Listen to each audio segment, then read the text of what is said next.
What's going on, guys? Back again with another review. I'm Calvin. If you've been here rocking with me, salute, welcome back. If you're new, I am Calvin at CD's Wrestling Videos, CDWV. Shout out to the new hat. I think it's kind of spiffy myself. Let's get into it. Smackdown's been 3 hours, so let's not waste any more time. Show opens with CM Punk, and he makes his way down to the ring, and he basically says, everywhere he's went, he was told that he didn't belong. On the indies, he didn't belong. In the WWE, he didn't belong.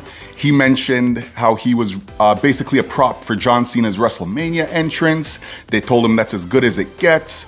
And he mentions that he wasn't supposed to be here. And he goes all the way to birth. He says he was born with a cord, the umbilical cord wrapped around his neck. He came out blue. The doctors had to basically pump life back into him. And that kind of made me realize that, like, none of this is guaranteed, like, we just have to be so thankful with the life that we have. No matter what you're going through, it'll get better. You are here, you made it, and you outswam all those other little swimmers for a reason. So it gets better, man. If you're going through something, keep going. So Paul Heyman interrupts him, and Paul Heyman looks at him and goes, "Let me tell you, as your best friend, that you do belong." And then Paul Heyman says, "Let me also ask you for a favor, Mr. Punk." Punk goes, "You want a favor from me?" He goes, yeah, go ahead. Paul goes, "Can you please tell me the favor that I owe you? Roman Reigns is pissed off. When he gets here, he's not gonna be happy." And CM Punk immediately clues in and says, "So you're telling me Roman Reigns is not here?" Paul goes, "He's not here yet." Punk then tells him, "Well, when he does show up, let me know, because I want him here. I want to announce the favor when he's here." Next, we got Rey Fenix's long-awaited debut. He's facing Nathan Frazier. He's one half of the NXT Tag Team Champions alongside Axiom. And one thing that stood out during this match to me, I don't really review matches, but one thing that I did notice, Nathan Frazier went for a dive, and he was in the ring, and I guess he went to dive onto Rey Fenix. He landed clean on his chest. I don't know how he didn't break any ribs or anything like that, but he got back up. Good for him. That just looked nasty. There was also a point during the match that one of the announcers announced that Rey Fenix had won multiple tag titles outside the WWE with his brother Penta. And I was like, whoa, did I just hear that right? Penta debuted not too long ago on Raw. I had no clue that they were brothers, so good for them. We get the spot in the match where Rey Fenix has Nathan Frazier almost hung over the ropes. And he's hung on the top rope, and then Rey Fenix gets on the top apron and he runs on the rope itself. Kicks Nathan Frazier in his face. He hits a big move, but Frazier kicks out. Not too long after that, Nathan Frazier gets hit with a Mexican muscle buster. 1, 2, 3. Rey Fenix wins. He wins his debut. Post-match, we get a quick interview from Rey Fenix, and he tells the fans, "I've been waiting so long to say this, but I'm finally a part of the WWE." Immediately after that, we get Legado del Fantasma. They're just looking at the match, and we basically get one of the members says, "Hey, it was Berto, actually, I have here in my notes." Berto says, this dude's a flash in the pan. He ain't nothing. And so we get Berto set up to fight Rey Fenix. That'll probably be next week. That'll be fun. Rey Fenix is definitely gonna beat him, but it's gonna be a fun little match. They both have similar styles. We get another backstage interview after that. We get Braun Strowman. He says he's gonna beat Fatu later on.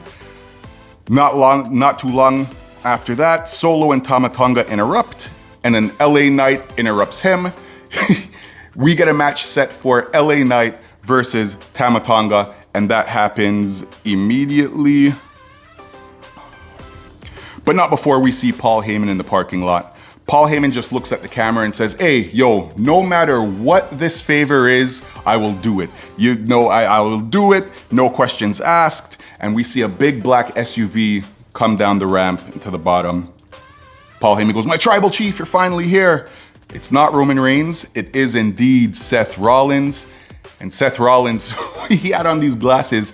I swear my boy was wearing the Apple Vision Pro to the arena. I don't know who picks this guy's wardrobe, but hey, if it works, it works. He says, when the announcement's gonna be made, I also wanna hear what the favor is, because more than likely, it'll affect me. Let me know when your boy does get here, and we'll get the party started.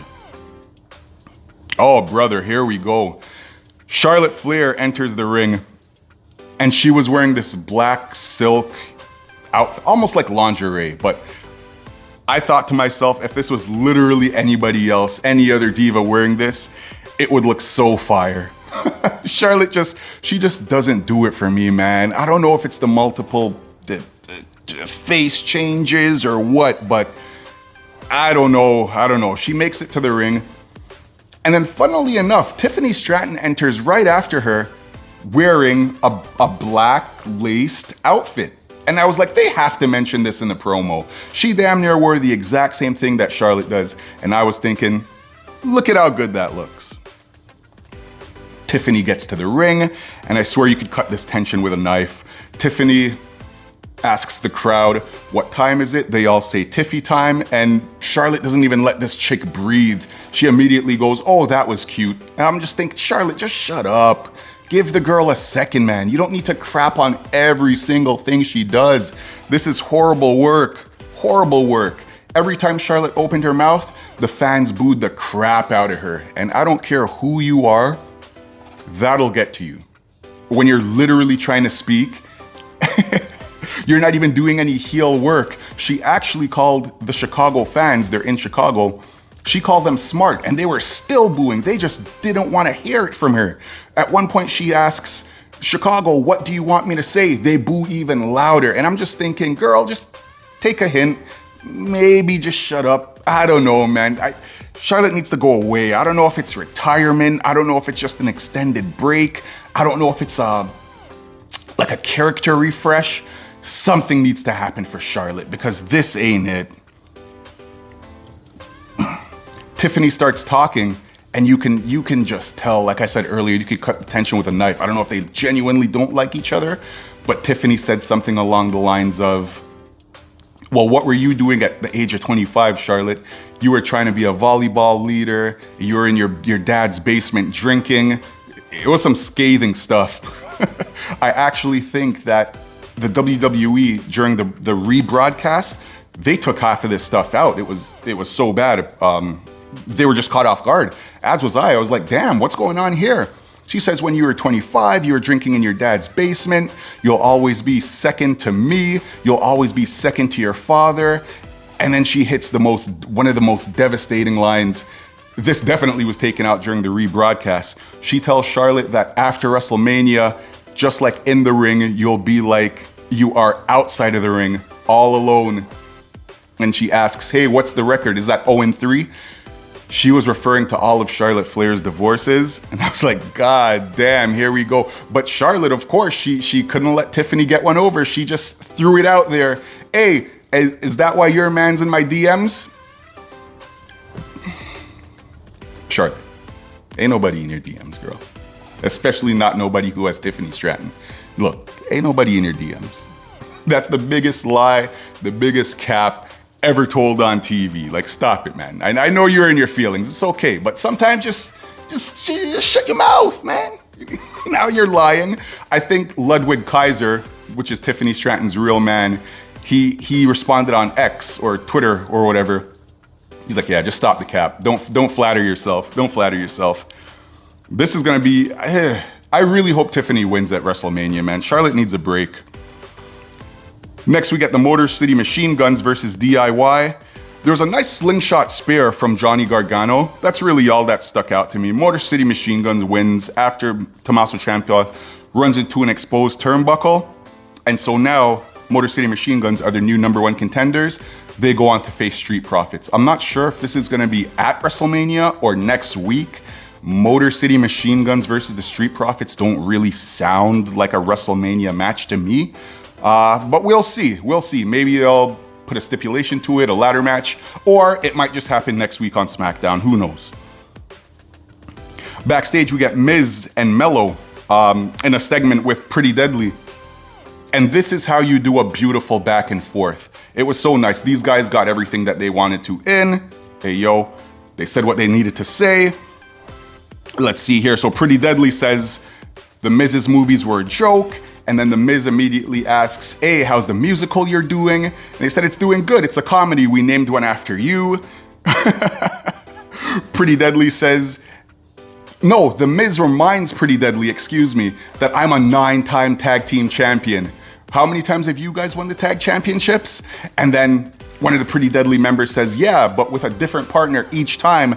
And here you are with a new, younger model, referencing Mello.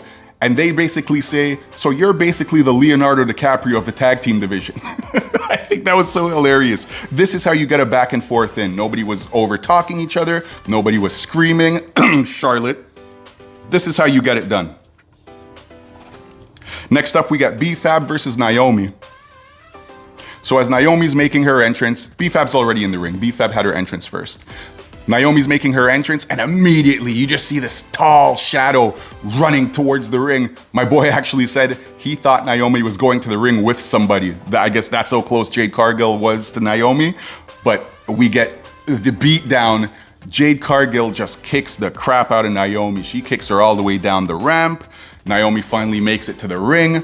B-Fab takes advantage because if you remember last week, Naomi jumped B-Fab and Mia Yim, so this is a little bit of revenge. B-Fab gets the upper hand. She gets up, she's beating her up, she's hitting some nice moves. There's a near fall or two, but Naomi eventually gets back to her feet. She takes care of B-Fab. She hits this new finishing move. It's basically a kneeling, I don't know what the hell they called it, but to me it was just a kneeling code breaker.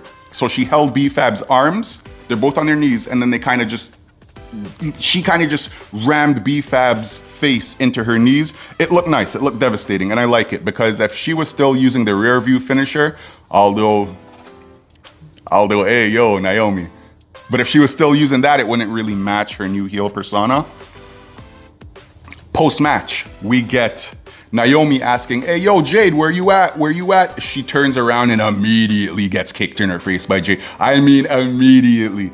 Gets beat down by Jade Cargill. They start brawling again.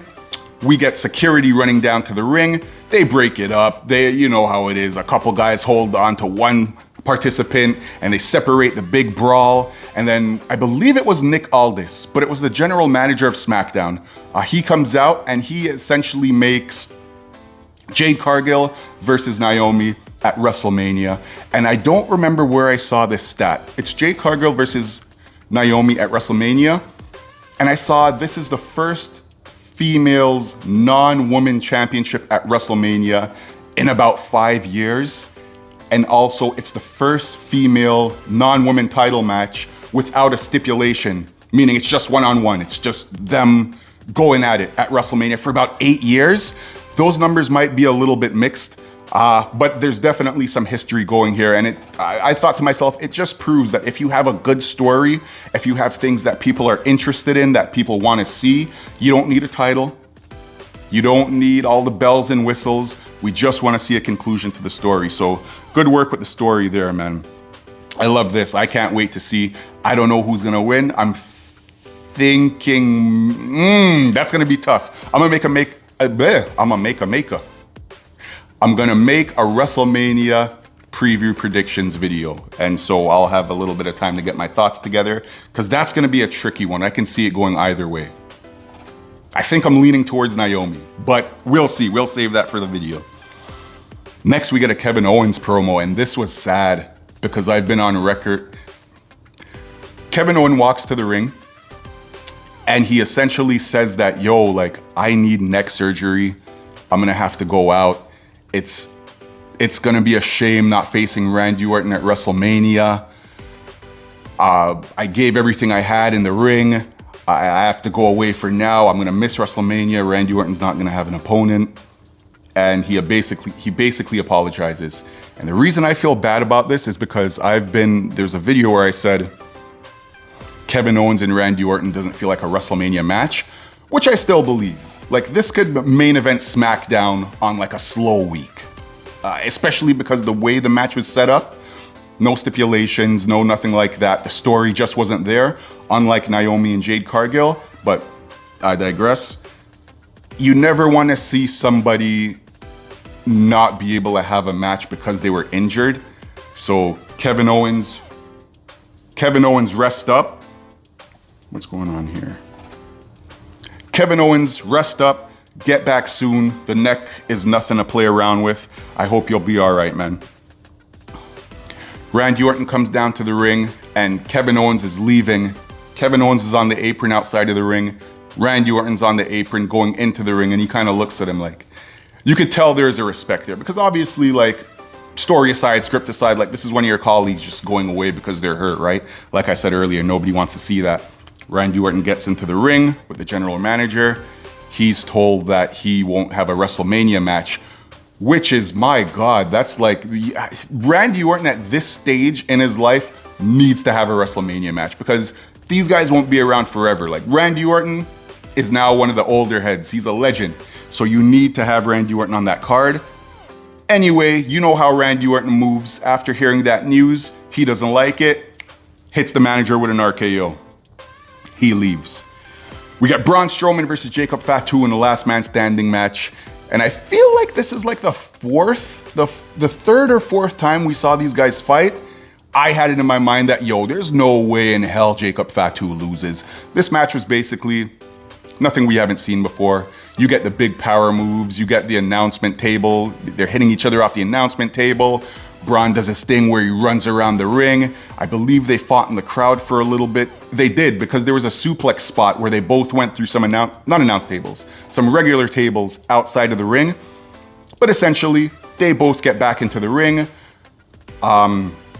Jacob Fatu spears Braun. Well, it wasn't a technical spear, like a Roman Reigns spear or a Goldberg spear. He kind of runs and just throws his body into Braun, but he falls in the table, and the table kind of just breaks in half right over him.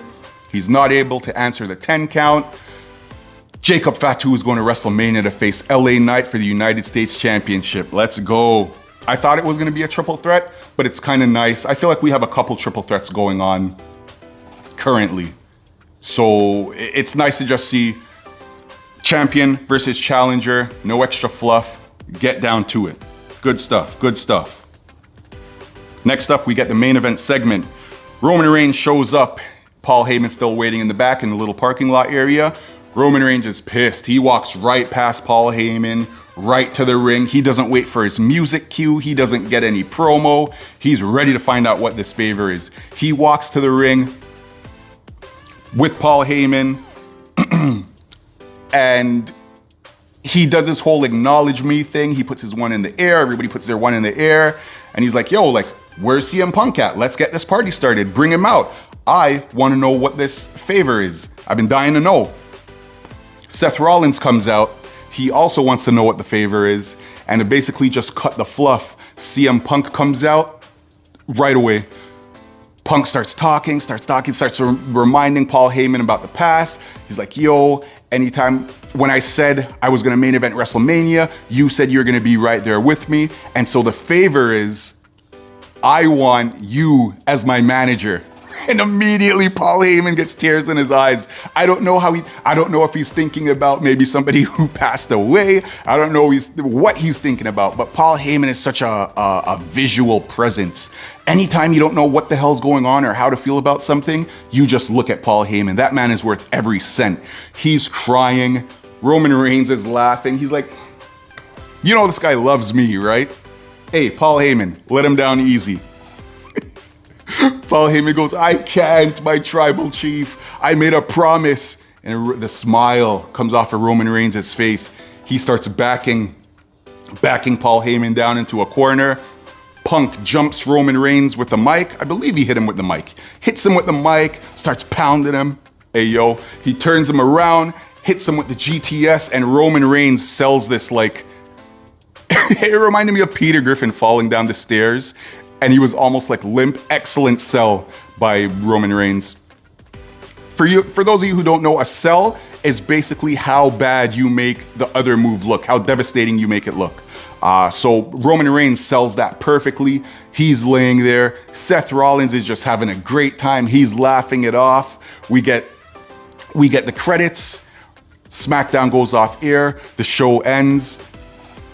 That's it. That's it. We got the favor. And I saw people online saying, oh, well, this isn't enough. I was like, this is exactly why John Cena turned heel, because it's always, what do we get? What do we get? As John Cena said, it's never enough. The dynamic of this match just switched so much because we're used to seeing Roman Reigns walk down to the ring with Paul Heyman. And so I don't know. I also saw maybe he's in cahoots with Seth Rollins, which at this point wouldn't make any sense. I kind of just want to see, I guess, as clean as finish as we can. I don't want to really see another swerve. I feel like just having Paul Heyman reunite with CM Punk for even one match, it's like, what's the psychology of Roman Reigns? How's he going to look at the rest of the bloodline? How's he going to look at Paul Heyman? I'm interested. This WrestleMania season has turned for the better, because there's a point where it was a little bit dull, but I feel like after the John Cena heel turn, everybody was like, yo, we got to get our shit in gear. And so this is going to be phenomenal. Smackdown ends, like I said, and that's it for another week. Hey, yo, what do you guys think about this hat? Kind of dope, right? I'm going to do a couple more down the line. I just think it's kind of cool. You got to be your #1 supporter first, right? Lead by example. So with that said, I appreciate everybody who's hit the like, who subscribed, who follows me. I'm literally just a wrestling fan sitting in my living room talking to myself. And so without people watching, I'm literally doing this for no reason. It's a passion project. I am not being paid. I don't have any sponsors. So for everybody who likes, subscribes, leaves a comment, I appreciate it. It means the world. I'm talking to all, 17 of you guys right now. Appreciate it. Let's keep growing and let's keep going. Okay, so you guys enjoy the rest of your Sunday, although it's 9 o'clock right now. You know, these weekends go by super fast, and I'm rambling, so I am gonna end this. You guys enjoy the rest of your night. See you for the Monday Night Raw review.